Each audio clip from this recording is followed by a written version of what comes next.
I talk about data formats, and I look at, so in the last years we have seen several new data formats emerge from the big data and machine learning communities.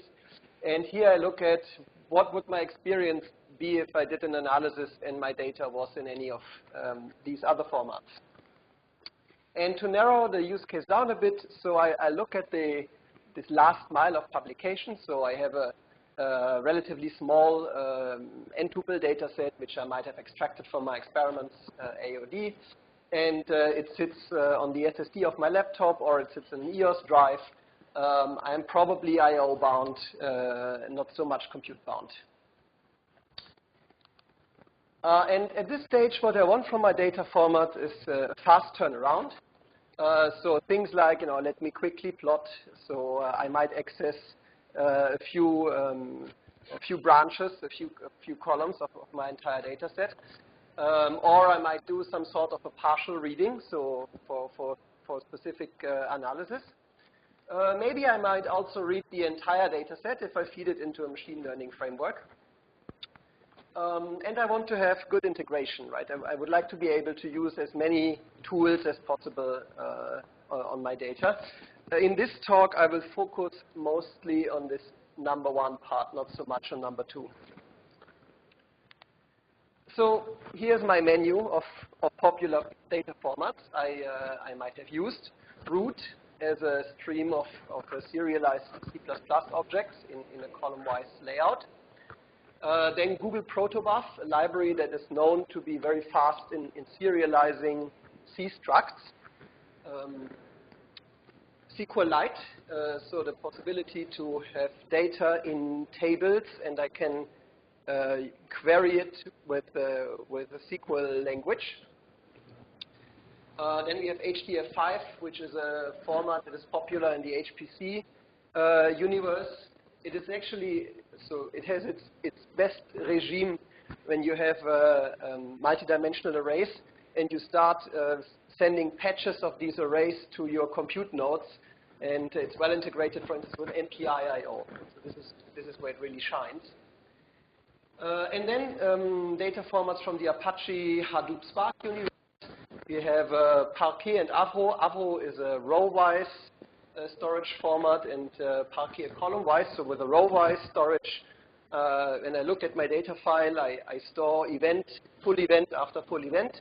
And for the column-wise case, I store the data members of event 1, and then I store the first data member and the second data member.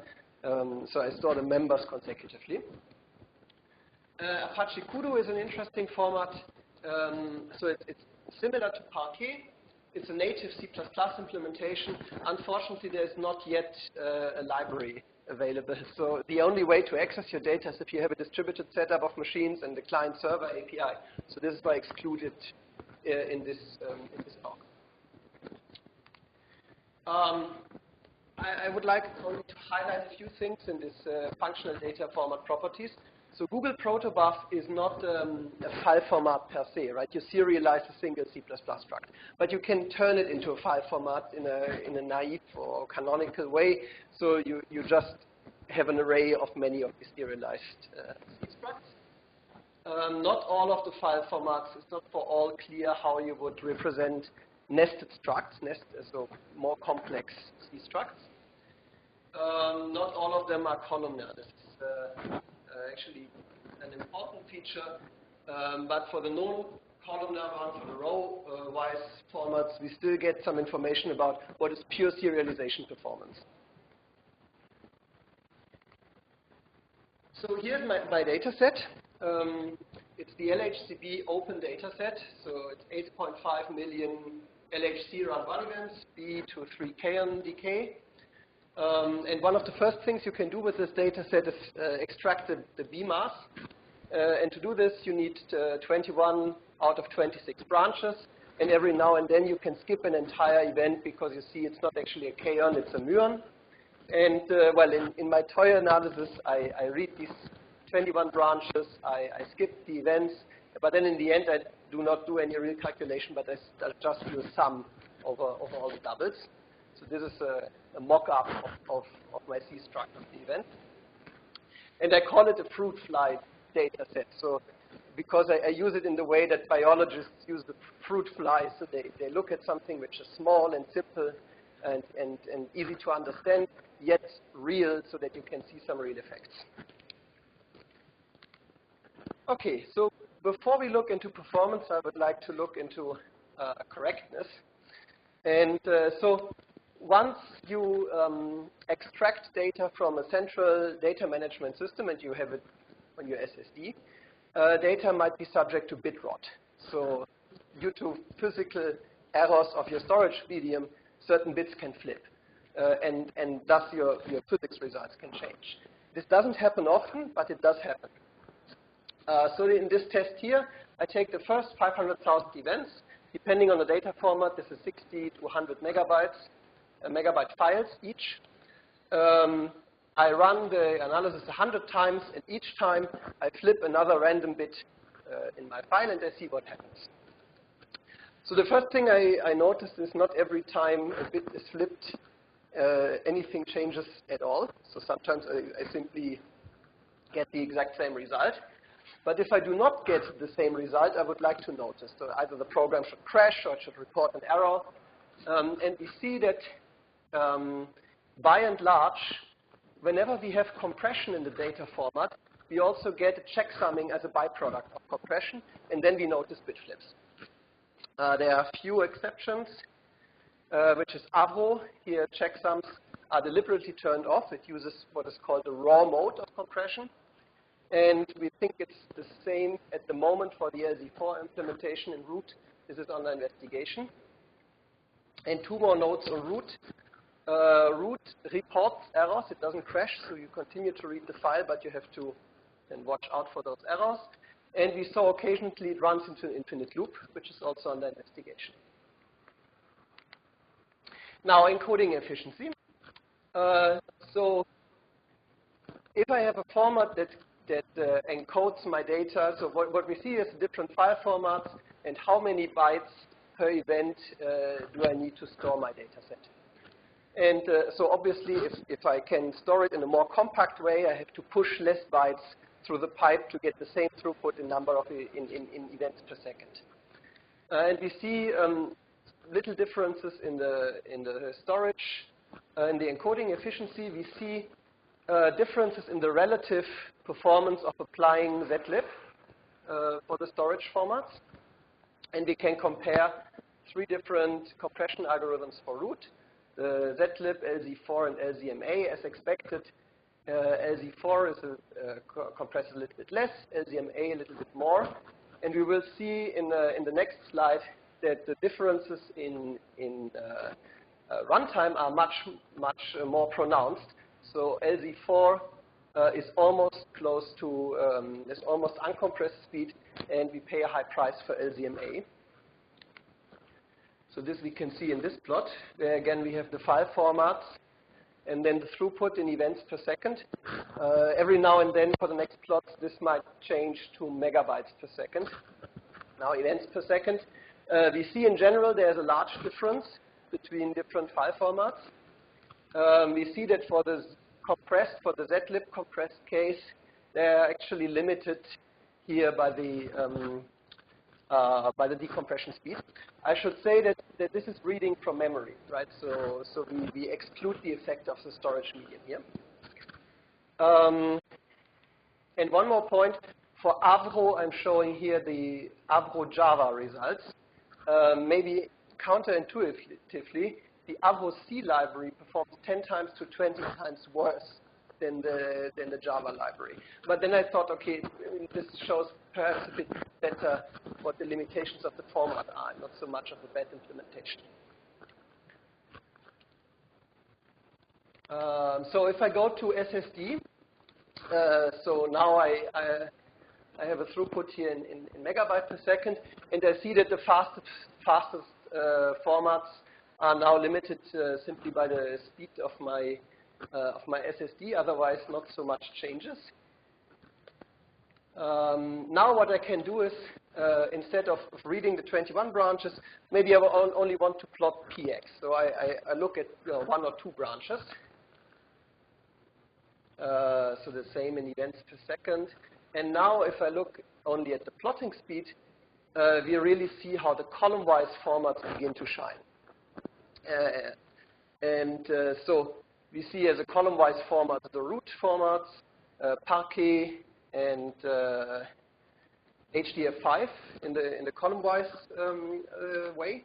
And now if I look, if I set the two plots, reading and just looking at two variables side by side, we can also look at the relative merit of column-wise format. And one thing that we see is that for Parquet, there is a bit of a speed up between the two, but it's not too large. And now if you look at the I/O pattern, we see that actually even though it's a column-wise format, Parquet reads all of the files, right? Whereas the other column-wise formats, they read only parts of the file. So Parquet does internally mmap-based I/O, so it's hard to say exactly where things go in this way. Yeah. So nevertheless, I have to read the whole file in this case. Now, I might have my files not on my fast SSD, but perhaps on an EOS network drive. So in this case, I'm obviously limited by by my network link. So I get 1 gigabit per second from on my laptop from the network link. So let's zoom in a little bit. And yeah, we see that the fastest formats are limited by the speed of the network card. Actually, I made this test also with higher latencies, and as the latency goes up and the throughput goes down, things become dominated by the size of so how much do I need to read, how many bytes do I need to read. And there, root does do pretty well. It has to read not so much, and it does it with few read calls. So now the following plots look a little bit in detail into root I/O. So they are a bit overpronounced, the differences in the following plots. So it's mostly uncompressed data without the storage medium impact. In practice, when you have perhaps zlib compressed data on an SSD or on EOS, the differences are much less. So the first thing I look at is the cost of the column management. So we have seen that protobuf does a pretty good job in serializing data. So if we use root in the same way we use protobuf and simply stream all of the events without creating columns, the expectation would be that we are as fast as protobuf. So in my first attempt, actually I was slower than in the column-wise way. Then I asked Philippe, and he very quickly pointed me to something that can be fixed in the root code, and with this fix, we are on par in the read speed and close in the write speed. Not yet.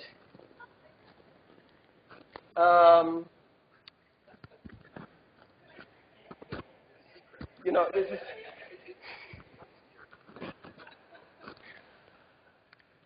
So the next thing we looked into was the cost or benefit of event loop abstraction. So I have several possible ways in which I could write my event loop. I can write it completely, manually, a loop with set branch address for the branches I'm interested in, or I can use the T3 reader abstraction, the data frame abstraction we have just heard about. And what we see here is that we seem to pay a pretty high price for T3 reader. This is actually understood and being addressed by the root team.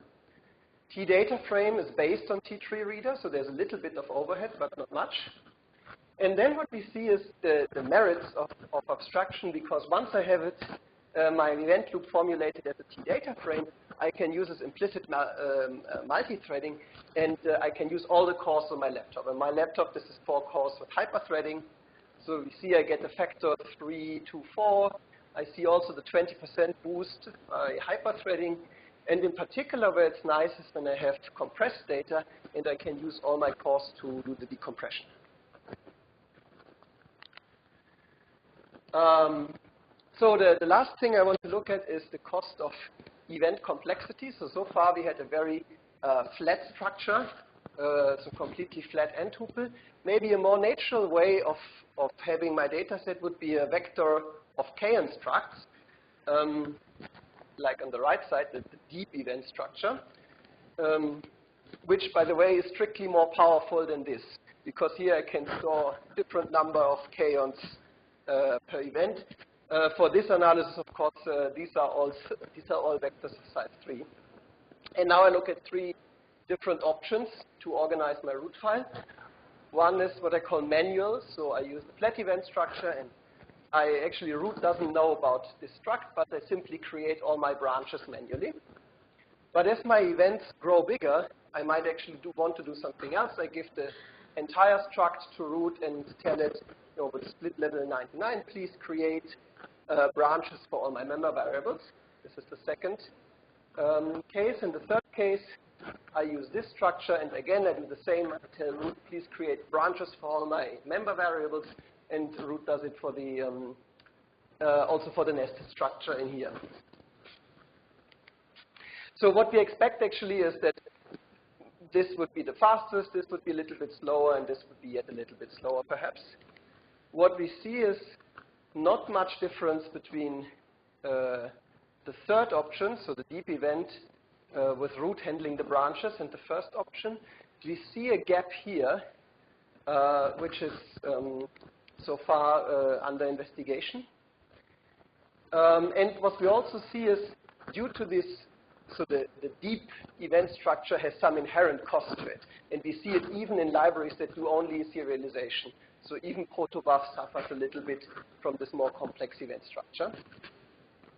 One thing we can verify is that the branches I create manually and the branches created by root result in pretty much the same file and the same I/O patterns. And we see that for the deeper events, also we pay in terms of event size. One thing is we need to store, obviously, per event how many k-ons we have in each of the vectors. All right, so we see that the data formats show significant differences. Protobuf turns out to be a nice benchmark to compare yourself to if you are just looking at serialization and deserialization speed. HDF5 doesn't perform really well in these tests, but it is also meant for a very different use case. So really, I think the HDF5 regime is more for the HPC style processing. And Parquet is an interesting format because it's one of the few column-wise formats. At the moment, it seems that the C++ libraries are not yet there. For root I/O, in these tests, it fits the use case best. We found a number of issues that are being addressed. LZ4 is a very interesting, exciting new compression algorithm that for the analysis use case might be the best trade-off. And we might also perhaps want to see for uncompressed files an inherent checksumming in root files. And I would like to thank LHCb for this open data set, which is really very well prepared and was a great help. Thank you.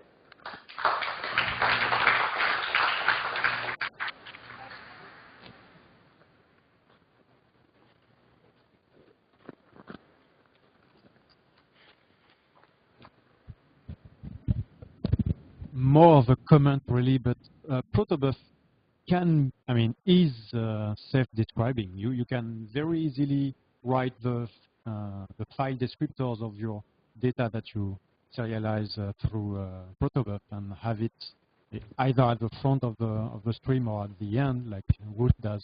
And actually, in CHEP 2012, there was a presentation of 2 PhD students from Atlas describing that kind of stuff. It was called A4, which was doing the same thing. So, and it was also faster than root at the time.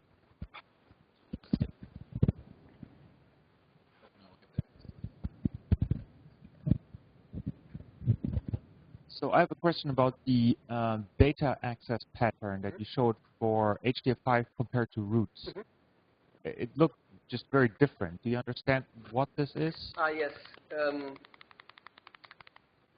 This one. Yes. Yeah, that's on me. Ah. So what we see in root is, what I did for the column-wise HDF5, each of the column became its own data set. That means all of the column for all events is stored consecutively, and we read these two columns here and here. Whereas in root you have a chunking, right? I mean, you write all the columns for a number of events, and then you write all the columns for a number of events, and which, by the way, results in this case in terrible seeks. Right? If you want to assemble all your branches for event 1, you have to seek through the entire file. Yeah, so actually I have a comment on this. So in PyTables, there's two things that are going to speed up the access there. One is indexing, obviously, and the other thing is that's advertised. I don't know if that works. It's BLOSC. It's an in-memory compressor. Mm-hmm. So just trying this in PyTables, I would expect this to have quite different performance. Okay. Mm-hmm.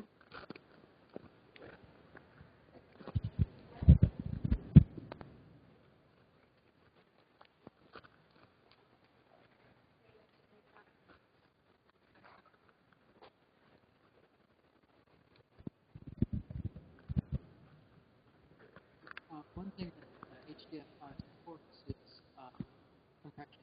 It's like types of compression per item inside the file. Did you look at compression of HDF5 at all?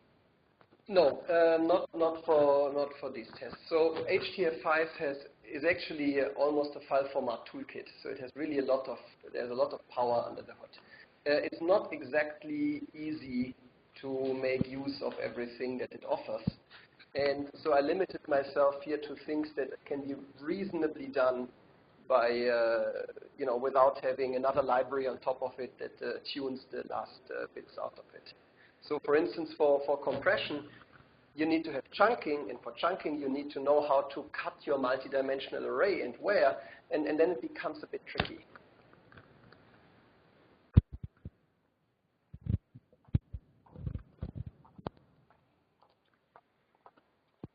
Okay, many thanks to Jakob, and to all the speakers of this session. Would like to remind